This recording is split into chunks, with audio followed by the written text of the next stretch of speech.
Plate and miss এবং out, গল।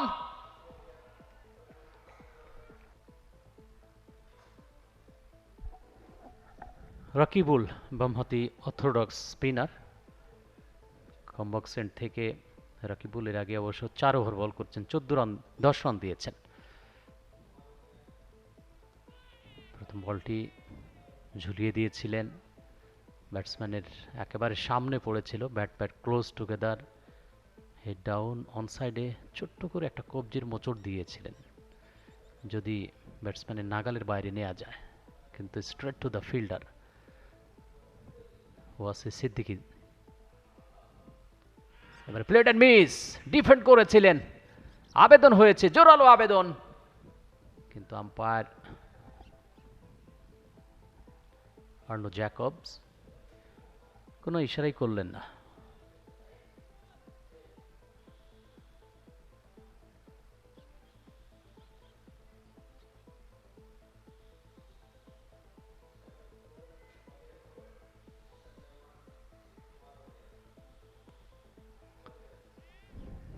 এবার একটু হাফ ভলি পেয়েছিলেন, কিন্তু গ্যাপটা খুঁজে পাননি। ফুটওয়ার্কটা অবশ্য ভালো হয়নি, জায়গায় দাঁড়িয়ে অনেকটা খেলেছিলেন, ফ্রন্ট ফুটে গিয়ে আরেকটু sweet spot of the bat খেলতে পারতেন। Good bowling.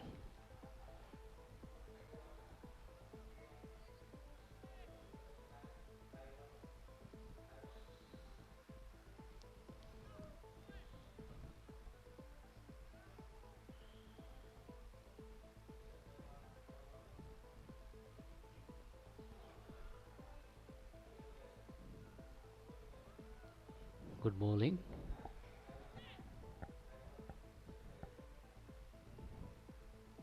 রাকিবুল এই ওভারটা মেডেন নিতে চাইবেন, দেখা যাক শেষ বলে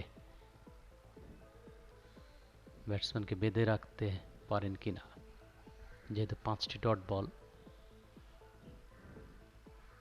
স্লিপ পয়েন্ট, একটি স্লিপ, কাছাকাছি দুজন ফিল্ডার এবং রিপন মন্ডল যিনি স্কোয়ার লেগে ফিল্ডিং করছিলেন তাকে এখন কাছাকাছি আনা হলো স্কোয়ার লেগে, just behind the batter. Plate and miss এবং আউট, গল। মানাক বিগ ফিশ গন। 65-66 বল থেকে 35 রান করে আউট হয়ে গেলেন। রাকিবুলের শিকার হয়ে ওভারের শেষ বলটিতে আনপ্লেয়েবল একটা ডেলিভারি, অসাধারণ বোলিং। 5টি ডট বলের পর ষষ্ঠ বলে উইকেট।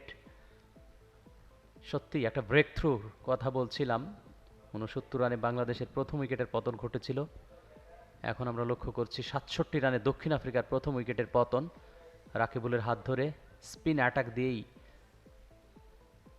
অ্যাকশন রিপ্লে,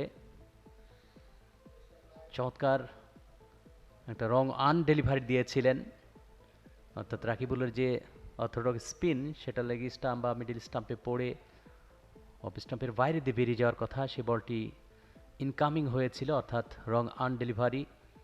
চমৎকার একটা উইকেট, নিঃসন্দেহে অসাধারণ একটা ব্রেক থ্রু রাকিবুল হাসানের bat. For more updates, subscribe to our YouTube channel and click on the bell icon. Follow us on Facebook and Instagram. Download T-Sports app to enjoy exciting games and highlights. Visit tsports.com.